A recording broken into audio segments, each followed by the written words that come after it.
Welcome back. Today we're going to rewind a little bit back to 1970 because I found a movie that was unavailable when I was running through all the other 1970 films. This one is called La Venganza de las Mujeres Vampiro, which means the vengeance of the vampire women. And it is one of the 6 films that El Santo made in Mexico in 1970. It was actually the last one to come out. One of 3 horror films. The other one that came out that year was, it was Santo y Blue Demon contra los Monstruos, which is Santo and Blue Demon versus the monsters. I already did a video for that one. And I gave a lot of background on El Santo and Blue Demon in that video, so we're not going to do any of that here. This one was directed by Federico Curiel. He also directed The Mummies of Guanajuato, which I did a video for. That came out in 1971, so you can learn more about the director in that video. We're going to try and keep this one as short as we can here, because we've already done a lot of background on a lot of the players here.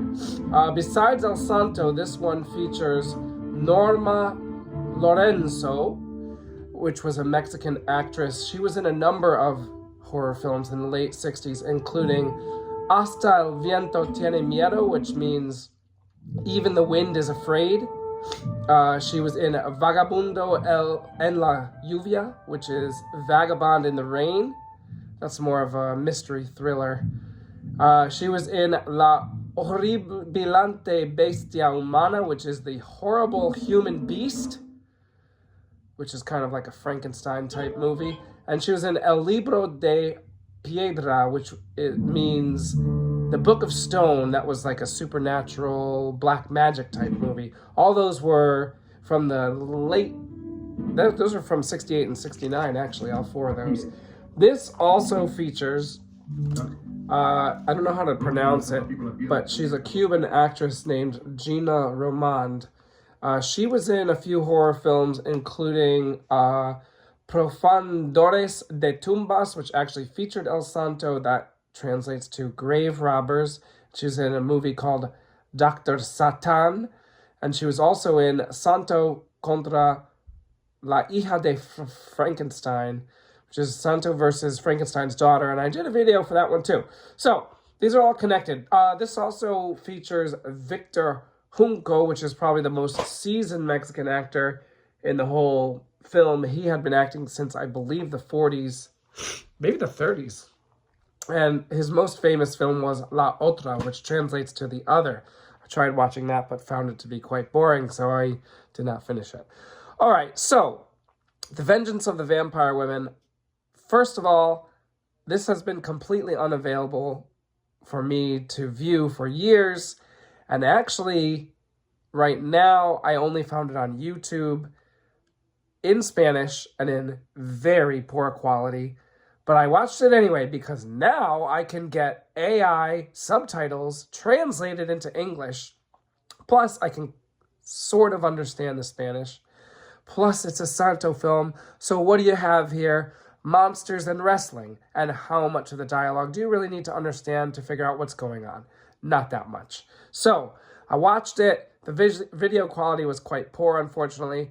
I was assuming that it would be a sequel to Santo's most popular film from, I believe, 1962, which was Santo versus the Vampire Women, because this is The Vengeance of the Vampire Women.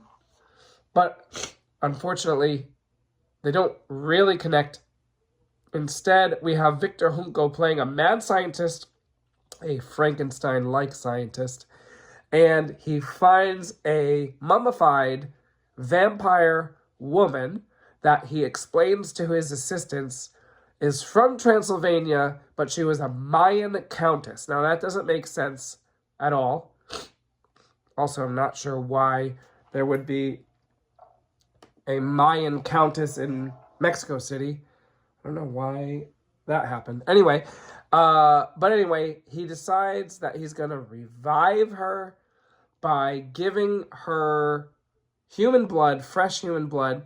In fact, what he does is he opens up the casket pulls out the stake that was used to kill her, and then I think he kind of, I don't know if he puts the human blood in the hole or if he puts it in her mouth. It doesn't show it either way.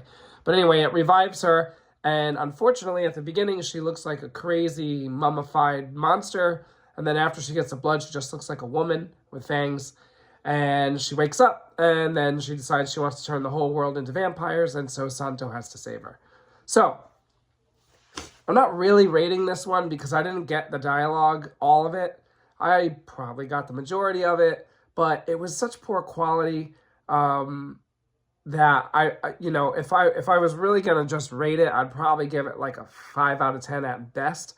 But maybe if it was restored and in good quality, and if I had like real subtitles instead of AI subtitles, maybe I would like it more, but probably not. Because I pretty much get what these Santo films are doing, and there's so many of them. There's like 50 of them, and I've seen probably like 10 to 15 of them, plus the Blue Demon movies, plus the Mil Mascaras movies, plus the Neutron movies. I mean, I've probably seen 25 masked hero Mexican movies where they're fighting monsters, and they're pretty much all the same. This one's no different.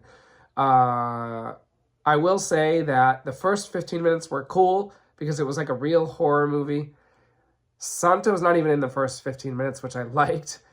Then Santo shows up, and he engages in a 9.5-minute wrestling match. Now, he's wrestling in all these movies, but I don't remember any of the wrestling matches being this long. So I went back and checked, and it was over 9 minutes long. And while he's wrestling, the vampire queen, who is played by Gina Roman, she is like trying to hypnotize Santo's opponent, and she tells Santo's opponent to kill Santo, and so the opponent goes into the audience, gets brass knuckles from an audience member, and hits Santo in the head and face with brass knuckles probably like 12 times. Which would absolutely have caved his skull in real life. But as far as the movie goes, I guess Santo still won the match. So that's kind of crazy. After that, Santo's basically hunting down the vampires. That's basically all that happens in the movie. I definitely would not recommend this unless you, for some reason, want to watch every single Santo film or every single horror film ever, which is what I'm doing. It's the only reason why I put myself through it. It was not exciting. There are a few of the Santo films that are good, and maybe if this is the first one I'd ever seen, it would have been fun, but there's just too many of them. We don't need any more. There is one more 1970s Santo film that I haven't done a video for, and I think I did find a copy of that one finally. So I'll probably do that one soon, because you know me, I have to just do them all. So, thanks for watching. If you want to know more about Santo or any of these Mexican horror films, you can check out the other videos. Just search Santo Rook Reviews and you should find them. This is the 5th Santo Rook Review film. And if you enjoy these, please give it a like and subscribe if you haven't already. Thanks. See you next time.